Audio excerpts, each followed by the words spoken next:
Bismillahirrahmanirrahim. Melati kuntum, tangkainya lebat. Assalamualaikum anak-anak hebat. Waalaikumsalam warahmatullahi wabarakatuh.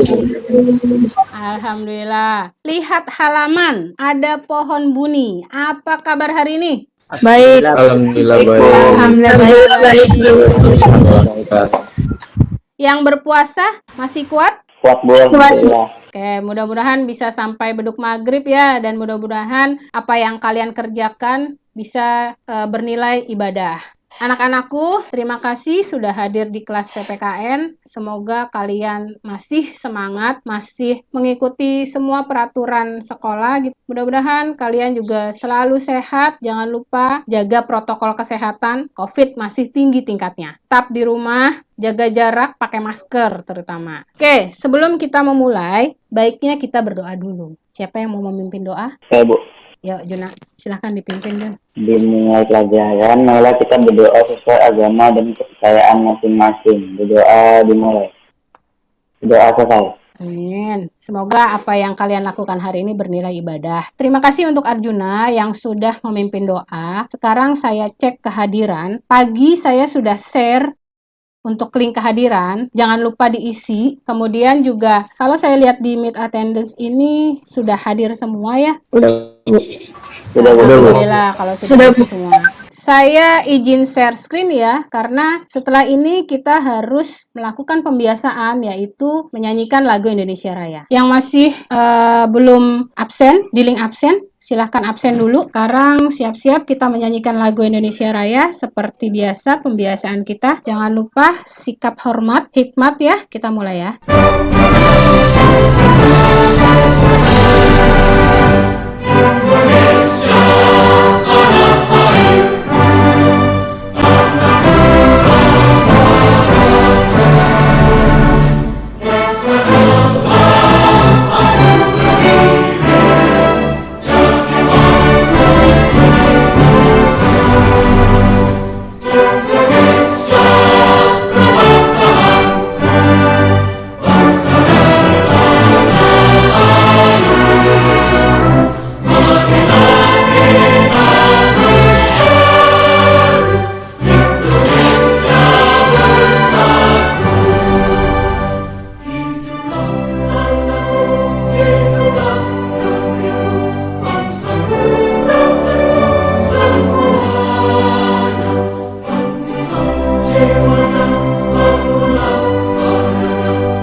Terima kasih, silahkan kembali ke posisi semula. Baik anak-anakku, sebelum kita mulai, oke anak-anakku, seperti biasa, sebelum memulai pembelajaran, tolong disiapkan alat tulisnya, kemudian buku paket, modul, dan LKPD. Sudah disiapkan? Bu.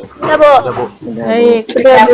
Semua yang kalian lakukan ketika pembelajaran daring ini sama dengan pembelajaran saat tatap muka. Jadi semua saya nilai kerapihan, kedisiplinan, ataupun ketika kalian berdiskusi ya, semuanya sama. Hanya mungkin bedanya kalau tatap muka itu di sekolah, sedangkan ini di rumah masing-masing. Semangat untuk pembelajaran hari ini. Baik, kita mulai ya. Masih ingat materi sebelumnya? Tentang apa materi sebelumnya kita belajar?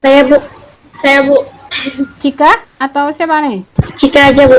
Ayo Cika. Bu tunggu sebentar Bu, saya nggak bisa on cam. Atau diganti, siapa yang mau membantu Cika yang masih ingat materi sebelumnya? Pokok Perumus Undang-Undang Dasar Negara Republik Indonesia.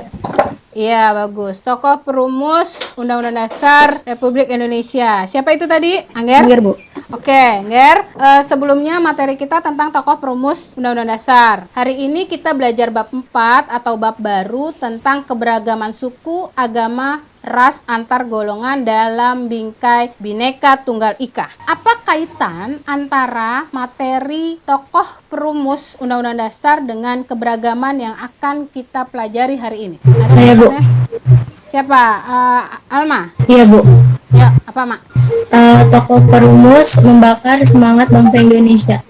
Oh, tokoh perumus membakar semangat bangsa Indonesia. Siapa lagi yang mau berpendapat selain tokoh Saya, Bu. perumus? Yuk, siapa? Selena ya? Iya, Bu. Ya, apa, Neng? Keberagaman bukan halangan untuk mencapai tujuan. Keberagaman bukan halangan untuk mencapai tujuan. Tujuannya apa? Macam-macam ya. Bisa tujuan negara gitu kan. Ada lagi? Aulia mau? Iya, Bu. Apa coba pendapat Aulia? Saya begitu, Bu. Ayo, Det. Apa kaitannya? Karena di Indonesia ada berbagai macam suku, agama, ras, dan bahasa. Jadi kita harus membuat agar suku-suku tersebut tidak berpecah belah.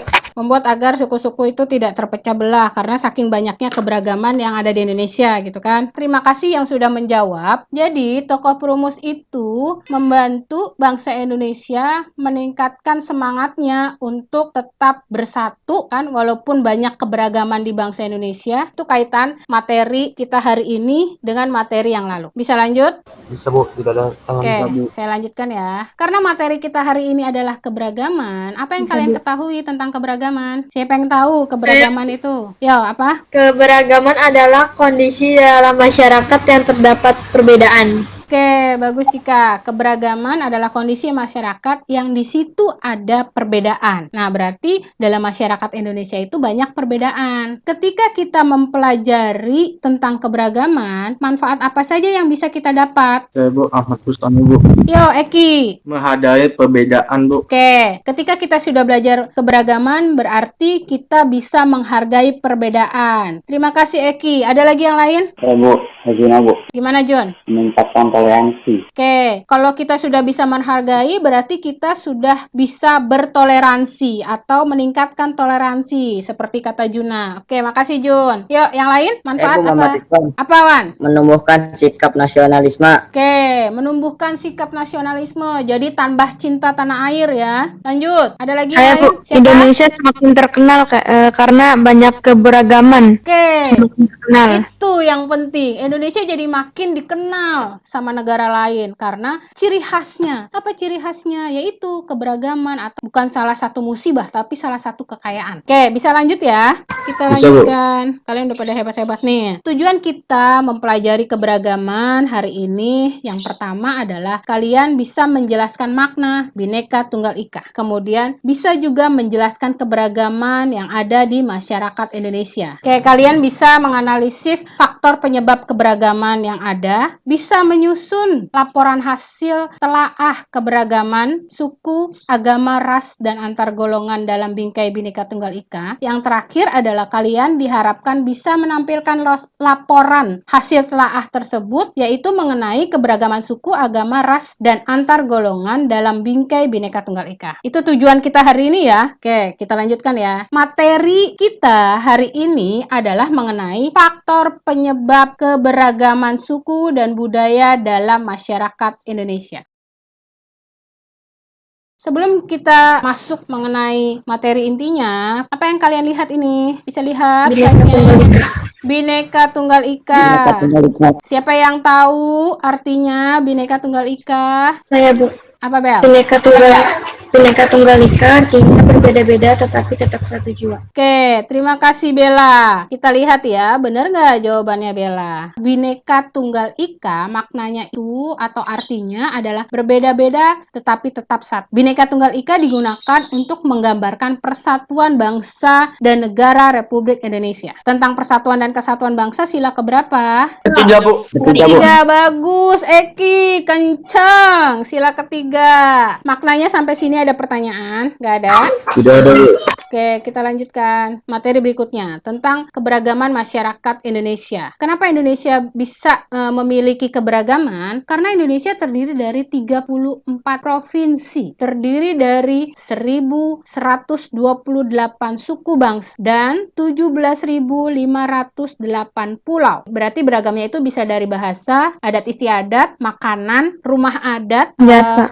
senjata, pakaian adat, Sama kepercayaan, Bu. nah, iya, kepercayaan agama. Luas wilayah Indonesia mencapai 5.193 km persegi dengan jumlah penduduk ya kurang lebih 228. Oke, jadi bisa dibayangkan ya. Kemudian faktor keberagaman masyarakat Indonesia itu terdiri dari 5 faktor. Yang pertama adalah letak strategis wilayah Indonesia, kondisi negara kepulauan, perbedaan kondisi alam, keadaan transportasi dan komunikasi, kemudian yang terakhir adalah penerimaan masyarakat terhadap perubahan. Kita bahas yang pertama, mengenai letak strategis wilayah Indonesia. Ya, kenapa Indonesia dibilang terletak strategis? Karena Indonesia diapit oleh Diapit 2 benua dan 2 samudra. Oke, 2 benua dan 2 samudra. Kemudian itu mengakibatkan Indonesia jadi jalur perdagangan. Kemudian lalu lintas perdagangan itu yang menyebabkan Indonesia memiliki banyak kebudayaan. Kemudian memiliki keberagaman agama juga. Bisa lanjut sampai sini? Oke. Yang kedua adalah kondisi negara kepulauan. Negara Indonesia terdiri dari beribu pulau. Budayanya tambah beragam karena tiap pulau memiliki ciri khas masing-masing. Lanjut ya. Lanjut, Bu. Kemudian yang ketiga adalah perbedaan kondisi alam. Kondisi alam ada yang dataran rendah, dataran tinggi, pantai, ada yang di pegunungan. Perbedaan kondisi alam ini juga membuat masyarakat Indonesia semakin memiliki keanekaragaman budaya, bahasa, dan lain-lain. Tuh, lanjut ya. Lanjut, Bu. Oke, yang keempat, keadaan transportasi dan komunikasi. Nah, kemajuan transportasi dan komunikasi itu juga mempengaruhi perbedaan masyarakat Indonesia. Jadi, kalau yang masyarakatnya itu sarana transportasinya mudah, lebih gampang memperoleh apapun. Jadi, komunikasi kita juga lancar karena sarana transportasi sudah berkembang, komunikasi apalagi sudah sangat canggih. Lanjut ya. Yang terakhir adalah penerimaan masyarakat terhadap perubahan. Sikap masyarakat, ada yang bisa menerima, ada yang tidak bisa menerima tentang perubahan. Oke, kalau dia tidak bisa menerima perubahan, berarti dia masih hidup secara tradisional. Tapi kalau dia sudah bisa menerima perbedaan, biasanya dia semakin modern kehidupannya. Contoh nih, kemarin saya lihat berita, jadi ada dokter di puskesmas. Si dokter itu diwawancara oleh salah satu stasiun TV. Menurut data yang ada, warga Baduy belum ada yang melaporkan diri positif COVID-19. Kenapa bisa kayak gitu? Karena dia tinggal secara tradisional. Tapi kan orang Baduy itu maksudnya mereka masih mobile, masih jalan kemana-mana. Daya tahan tubuhnya kuat mungkin, Bu. Ada lagi nggak? Kenapa Baduy sampai dilaporkan tidak terkena virus COVID-19? Padahal kalau menurut si kepala puskesmas itu, mereka selalu mensosialisasikan mengenai virus itu, bagaimana cara pencegahannya, seperti itu. Kenapa bisa begitu? Ada yang bisa jawab? Selain mereka pakai herbal-herbal, belum terkena yang kimia-kimia selain itu. Boleh saya jawab? Boleh, Bu. Jadi kemarin itu saya nonton sampai selesai gitu. Jadi ternyata tuh begini, masyarakat Baduy itu sangat taat pada pemimpin, sangat taat pada peraturan. Jadi ketika disosialisasikan mengenai protokol kesehatan yang dia harus di rumah saja atau dia cuci tangan dan sebagainya itu, terus kepala adatnya juga ada di situ, mereka nurut, jaga protokol kesehatan, mereka nurut. Itu salah satunya. Kenapa sampai dilaporkan suku Baduy itu belum ada yang terkena COVID-19. Mereka bukan tidak mau berubah, mereka mau berubah, tapi mungkin kepala sukunya, kepala adatnya itu banyak memikirkan tentang kepentingan umum juga. Jadi perubahan yang mereka lakukan itu kalau tidak sesuai dengan kebudayaan mereka, ya mereka nggak akan terima begitu saja gitu loh, masih mereka saring. Oke, sampai sini ada pertanyaan? Sudah paham mengenai ini sikap masyarakat terhadap perubahan? Paham, Bu. Oke, bisa saya lanjut ya? Ya, Bu. Sekarang saya ingatkan kembali mengenai kelompok diskusi. Sudah dibentuk ya 3 kelompok diskusinya. Kemudian juga materi diskusinya sudah saya share di Classroom. Sudah berdiskusi dengan teman-temannya? Sudah, Bu. Alhamdulillah. Sudah, Bu. Kalau sudah. Berarti sudah siap presentasi? Siap. Oke. Siap, Bu. Kita lanjut. Ini dia artikelnya. Baca dan dipahami dulu artikelnya. Mengenai kasus SMK 2 Padang harus dijadikan momentum penanganan sikap intoleransi. Sudah dibaca? Sudah, Bu. Intoleransi itu apa sih? Tidak toleransi. Tidak toleransi. Bagus, Cika. Ini kejadiannya di mana? SMKN 2 Padang. SMKN 2 SMK Padang. 2 Padang. KN 2 Padang. Ya, apa yang terjadi? Siswa non-muslim memakai jilbab di sekolah. Siswa non-muslim diwajibkan memakai jilbab. Padahal ini sekolah berorientasi agama atau sekolah umum? Sekolah umum. Sekolah umum. Kenapa itu bisa terjadi? Mungkin mayoritas di sana muslim. Ya, bagus, Juno. Terus, penasaran nggak sama kasusnya? Mau nonton videonya? Terlihat layarnya? Kelihatan, Bu. Ya, tunggu. Oke, kita tonton videonya.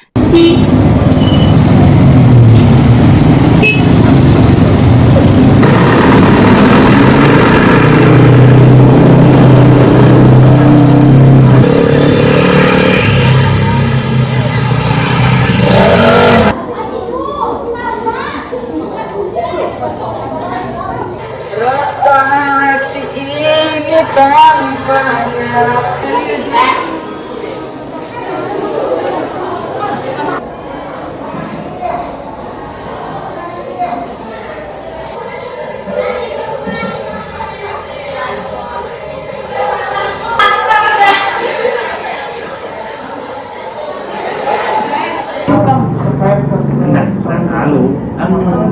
Angel Zega, Kalau boleh tahu agamanya? Kristen Protestan. Ini kan sekarang pakai jilbab nih sekolahnya. Ya, Gimana tanggapannya? Angel pribadi ya. Ini Angel ikutin peraturan dan menyesuaikan sama teman-teman juga. Dan tidak ada unsur paksaan gitu. Tapi salah dengan keyakinannya. Enggak, kalau saya bilang enggak. Tapi imannya percaya sama Tuhan Yesus gitu. Tidak terkalung oleh pakaian ya? Enggak, Hari Minggu tetap ke gereja. tetap dong. Itu harus wajib. Tapi secara batin ada merasa tertekan nggak dengan harus pakai jilbab Enggak, itu? enggak. Telepon kepala dinas. Begitu kita kontak kepala dinas itu sudah memaksakan ini itu. Dan saya juga sebut, ya, ini kan persoalan Pak Fauzi dulu, ya Pak Ade itu Pak Ade. Kan kita tinjau semua. Artinya dia sudah ini loh, dan dia berjanji sama saya pada waktu itu saya telepon siang. Artinya kalau ada kekeliruan atau ada penjabaran dari suatu peraturan, suatu kebijakan yang mungkin disalahartikan, ini akan diluruskan kembali. Tetapi kan kemudian kita sudah melihat bahwa yang namanya kepala sekolah, kepala dinas, ataupun juga seperti Komnas HAM, Ombudsman sudah melakukan klarifikasi atau memberikan pernyataan-pernyataan. Ya menurut saya persoalan ini rasanya sudah harus kita selesaikan. Tidak perlu lagi mengundang polemik-polemik. Karena ini kan persoalan yang menurut saya selama ini di Sumatera Barat ini adalah persoalan yang kadang-kadang bisa menjadi sangat suatu sensitif sekali.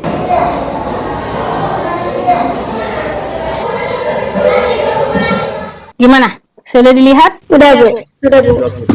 Artikel dan video ini adalah permasalahan yang harus kalian diskusikan dengan teman sekelompok kalian. Sudah berdiskusi ya? Sudah, Bu. Sudah, Bu. Sudah. Dari artikel dan video itu yang harus kalian diskusikan adalah yang pertama, kalian harus mengidentifikasi masalah yang akan terjadi dari kasus SMK 2 Padang itu. Kemudian kalian memberikan jawaban sementara. Kalau seumpamanya kasus itu terjadi, bagaimana jawabannya? Dan beri kesimpulan. Masih mau berdiskusi dengan teman sekelompoknya? Karena setelah ini kalian harus presentasi hasil kelompok kalian. Karena kan kalian sudah kerjakan sebelumnya ya, kemarin ya. 1 menit untuk mempersiapkan presentasi kalian. Kita mulai ya, diskusi kelompok. Silahkan tampilkan hasil terbaik dari kelompokmu. Kita mulai dari kelompok 1. Presentasikan atau tampilkan hasil diskusi kelompok kalian. Kemudian kelompok lain atau 2 kelompok lain silahkan bertanya. Jelas sampai sini? Jelas, Bu. Kelompok 1 bisa dimulai. Bisa, Bu. Assalamualaikum warahmatullahi wabarakatuh. Saya Mas Santia Rahma. Warahmatullahi wabarakatuh. Saya Mas Santia Rahma mewakili kelompok 1 ingin mempresentasikan hasil diskusi. Identifikasi. Kasus SMK 2 Padang itu bisa menimbulkan konflik umat beragama karena memaksakan kewajiban suatu agama kepada pemeluk agama lain. Hipotesa, sebaiknya pihak SMK 2 Padang itu meninjau kembali peraturan siswanya untuk mengenakan hijab. Kesimpulan, salah satu penyebab keberagaman umat beragama adalah disebabkan oleh sikap terbuka masyarakat Indonesia. Jadi diperlukan toleransi yang tinggi di antara masyarakatnya. Oke, Demikian hasil diskusi kelompok 1. itu hasil presentasi kelompok 1. Kelompok lain ada yang mau bertanya? Saya Cika Pinka Adelia mau bertanya, Bu. Oke, siap. Yuk, Cika. Kalau seumpamanya kita tidak memiliki toleransi yang tinggi, apa yang terjadi bagi keberagaman agama yang ada di Indonesia? Oke, kita simpan dulu pertanyaan Cika. Lanjut. Saya, Bu. Mungkin nggak kalau Indonesia cuma satu agama aja supaya nggak ada konflik antar umat beragama lain. Kelompok 1, siapa yang mau menjawab pertanyaan temannya? Saya, Bu, mau jawab, Bu. Bella. Saya mau jawab pertanyaan Cika ya, Bu. Oh ya, Cika. Jawabannya kemungkinan besar NKRI akan terpecah belah karena keberagaman itu kan anugerah Tuhan yang Maha Kuasa. Jadi bukan harus diperdebatkan tapi harus dijaga. Jelas sih jawaban Bella atau masih ada yang kurang? Jelas, Bu. Bisa lanjut ya. Yang mau jawab pertanyaan Najwa. Kelompok 1. Evan, Bu, mungkin karena Indonesia itu sila pertamanya ketuhanan yang Maha Esa. Jadi ada beberapa agama yang wajib diakui di Indonesia dan setiap keluarganya wajib memiliki agama. Gimana Najwa? Saya boleh nambahin? Ya, boleh. Jawaban baiknya gimana? Mempunyai bineka tunggal yang artinya berbeda-beda tetapi tetap satu. Oke, berarti walaupun agamanya banyak, tapi kita tetap harus bersatu gitu, Wai? Iya, Bu. Oke, sampai sini sudah terjawab semua? Sudah, Bu. Terima kasih untuk kelompok 1, Cika, Najwa. Terima kasih banyak. Kita lanjut ke kelompok 2. Kelompok 2 silahkan. Assalamualaikum warahmatullahi wabarakatuh. Waalaikumsalam warahmatullahi wabarakatuh. Perkenalkan, nama saya Selena Said. Saya akan membacakan hasil diskusi dari kelompok 2. Identifikasi masalah. Pada kasus SMKN 2 Padang, itu lama-kelamaan jika tidak ditangani dengan baik oleh pihak terkait, akan menimbulkan konflik antar suku atau budaya. Hipotesanya, maka pihak-pihak seperti sekolah, dinas pendidikan, orang tua, kementerian harus duduk bersama menangani kasus tentang kewajiban menggunakan jilbab di sekolah. Dan untuk kesimpulannya, setiap konflik mengenai keberagaman harus diselesaikan dengan musyawarah mufakat karena menyangkut kepentingan bangsa negara. Kelompok lain ada yang mau bertanya? 2 pertanyaan ya. Siapa? Syaza. Ya, Saza yuk. Bagaimana tindakan yang sebaiknya dilakukan untuk menanggapi kasus tersebut? Kita simpan dulu pertanyaan Saza. Pertanyaan lainnya, Kaila. Tadi udah buka mic nih. Gimana peran orang tua dalam mengatasi masalah seperti di kasus SMK 2 Padang? Agak kurang bagus sebenarnya mic-nya, tapi saya nangkap bagaimana peran orang tua menanggapi kasus SMK 2 Padang. Yo, siapa yang mau menjawab pertanyaan dari Saza dan Kaila? Saya, Bu, yang tanya saja, Bu. Ananda jawab pertanyaan Ya, Bu. Saza. Yuk. Pihak sekolah bisa mengkaji ulang peraturan yang dibuat agar tidak timbul konflik yang berkepanjangan atau pihak sekolah bekerja sama dengan Departemen Agama agar siswa yang non-muslim diberi kebijakan lain, Bu. Saza gimana, Neng? Ada lagi yang mau ditanyakan? Enggak, Bu, Enggak, udah. Oke, bisa lanjut ke pertanyaan Kaila. Saya, Bu. Ya, Ger. Orang tua bisa memberi perhatian kepada anak dengan meningkatkan kualitas keimanan mereka dan mematuhi peraturan yang dibuat sekolah sehingga ortu dan pihak sekolah tetap bisa sejalan. Ya, Kaila gimana? Ada lagi yang mau ditanyakan? Terima kasih yang sudah presentasi untuk kelompok 2 dan yang bertanya serta menjawab. Kemudian kelompok terakhir nih. Kelompok 3, siapa yang mau presentasi? Ya, Bu. Kasus yang terjadi di SMKN 2 Padang bisa jadi dapat menjadi kasus nasional atau Indonesia akan menjadi sorotan dunia. Hipotesa seharusnya sebagai pihak terkait harus dapat menyelesaikan masalah yang terjadi di SMKN Padang. Kesimpulannya, sesama umat beragama harus saling menghargai satu sama lain. Yang mau bertanya dengan kelompok 3, silakan. Saya, Bu. Oke, yuk, John. Jika Indonesia disorot oleh dunia internasional mengenai SMK 2 Padang, apa yang harus dilakukan pihak Indonesia untuk mengatasinya? Lanjut pertanyaan berikutnya. Ayo, Eki. Kenapa hak asasi beragama sangat dilindungi di Indonesia? Waktunya menjawab. Saya, Bu. Yonan, Bu. Yonan menjawab pertanyaan siapa, Nan? Eki, Bu. Baik, Bu. Karena hak asasi manusia tercantum dalam Pancasila, Sila pertama dan Undang-Undang Dasar 45 Pasal 29. di mana Indonesia mewajibkan warga negaranya untuk memeluk agama dan beribadah sesuai agama dan kepercayaan masing-masing. Ada lagi yang mau menambahkan? Saya Bu, Muhammad Ridwan. Indonesia juga mengakui 6 agama, yaitu Islam, Kristen, Katolik, Buddha, Hindu, dan Konghucu. Dan tiap warga Indonesia wajib memeluk salah satu agama itu. Makanya itu sangat dilindungi, kebebasan memeluk agama. Eki gimana? Sudah jelas? Jelas, Bu. Kelompok 3, siapa yang mau menjawab? Gendis yang jawab, Bu. Oke, Gendis, yuk. Jika Indonesia disorot oleh dunia internasional, maka Indonesia melalui diplomatnya atau perwakilannya ke luar negeri untuk menyatakan bahwa Indonesia sangat melindungi hak asasi semua orang karena tercantum pada hukum nasional Indonesia. Ada lagi yang mau menambahkan atau menanggapi jawaban dari kelompok 3? Saya Bu Aulia Sabrina pengen nambahin. Oke. Indonesia juga dapat mengklarifikasi kasus SMK 2 Padang melalui konveksi nasional maupun internasional. Gimana, Erjuno? Sudah, Bu. Oke, 3 kelompok sudah menampilkan hasil presentasinya. Kelompok 3 yang kelompok terakhir tadi, terima kasih yang sudah mempresentasikan. Terima kasih atas partisipasinya. Setelah 3 kelompok ini presentasi, kalian sudah paham ya gimana cara menyingkapi atau bagaimana cara bersikap jika memang ada konflik keberagaman dalam masyarakat atau dalam lingkungan kalian. Paham? Paham, Bu. Paham, alhamdulillah. Jadi bukannya malah ketika ada konflik tentang keberagaman dalam masyarakat, bukannya kalian malah menjauh, tapi kalian harus tahu bagaimana bersikap. Diskusi sudah selesai, saatnya sedikit evaluasi. Ada 5 soal menjodohkan, ya kan? Yuk.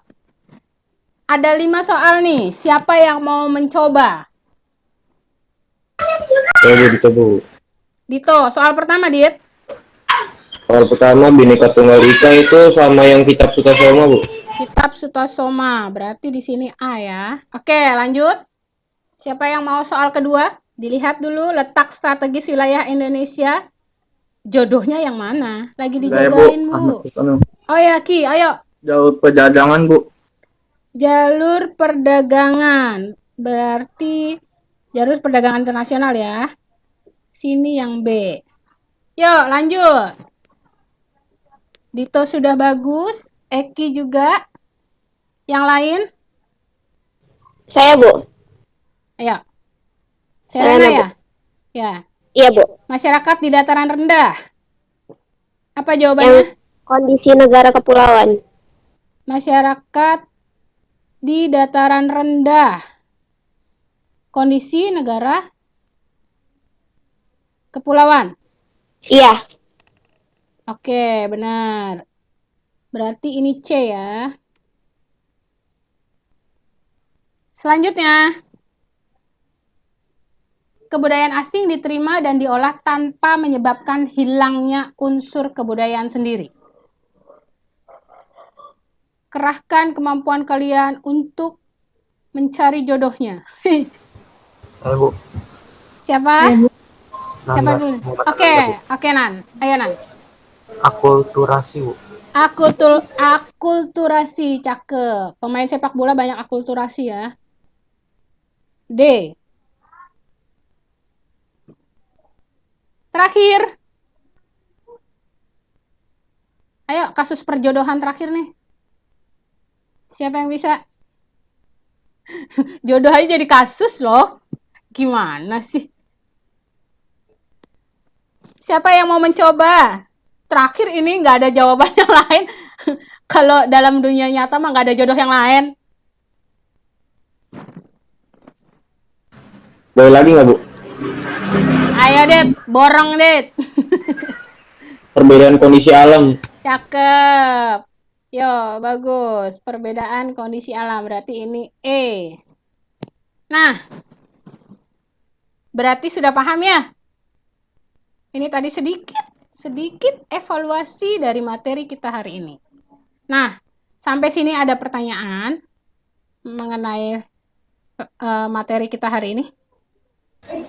Tidak ada, Bu. Tidak ada, Tidak Bu. ada. Tidak ada, Bu. Oke, baiklah. Kita lanjut ke bagian akhir, yaitu kesimpulan.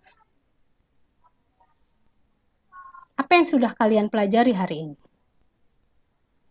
Ada yang mau mencoba menyimpulkan? Kita sudah belajar apa hari ini?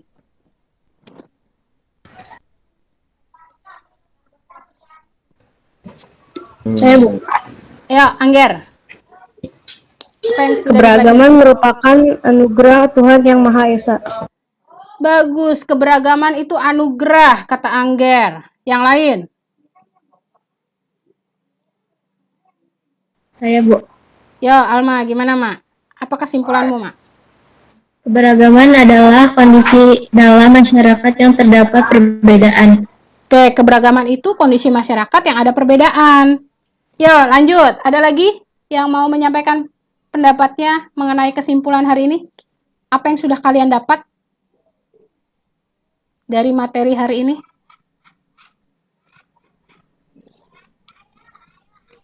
Tidak ada? Cukup dari Angger dan Alma? Yang Angger bilang, itu anugerah. Kemudian Alma bilang, keberagaman itu kondisi masyarakat yang di situ ada perbedaan. Ada lagi yang mau menyimpulkan yang lain?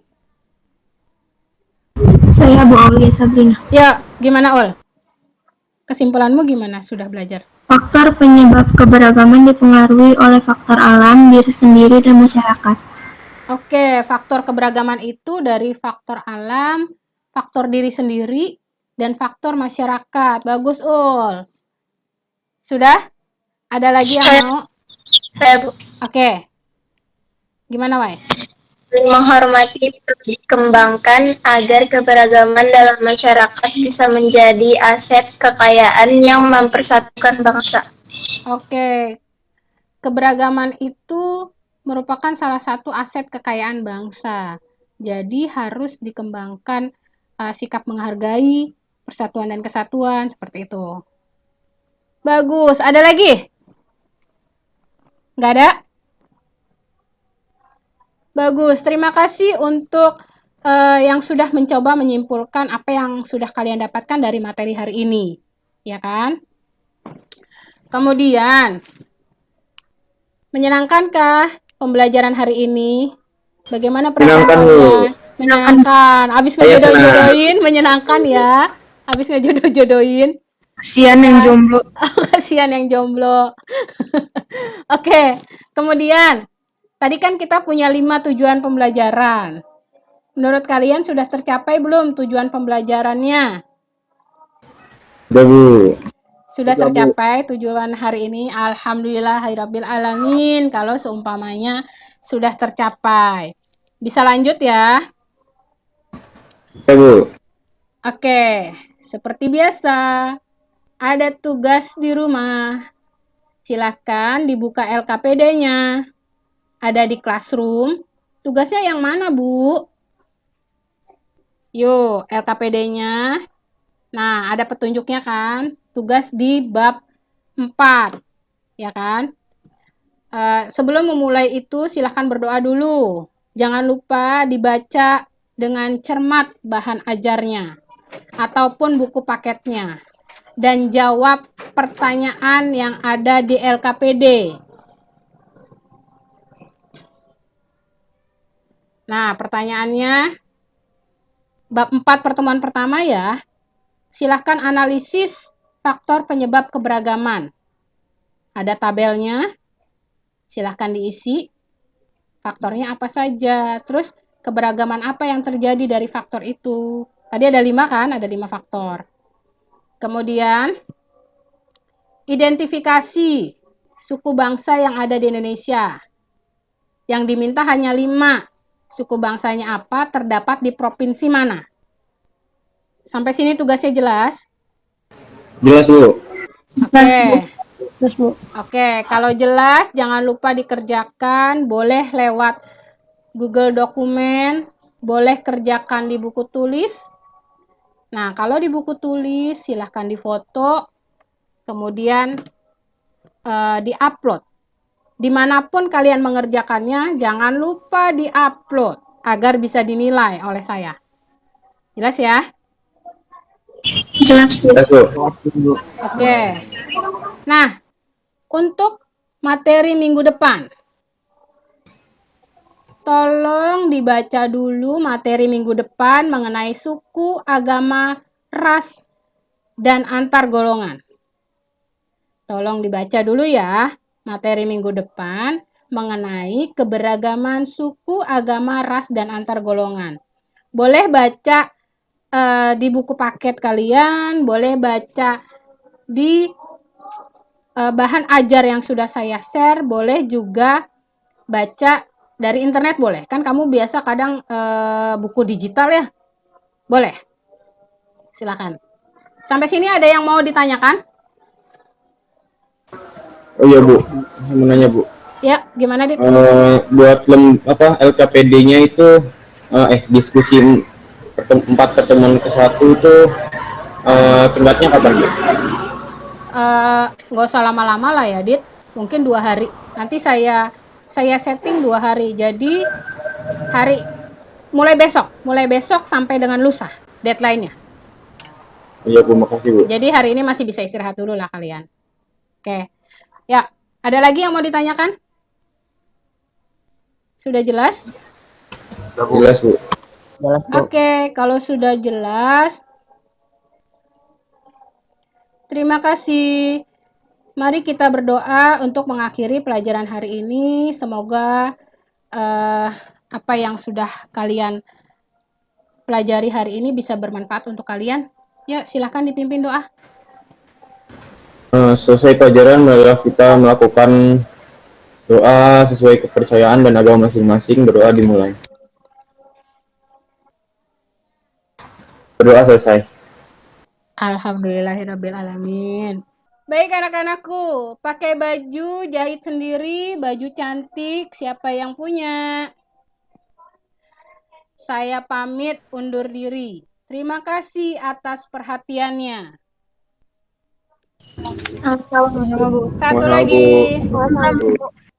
Satu lagi. Hujan indah rintiknya. Pelangi muncul secara utuh. Sampai bertemu di materi selanjutnya. Wassalamualaikum warahmatullahi wabarakatuh. Terima kasih. Terima kasih. Kasih Bu. Ya. Terima kasih banyak.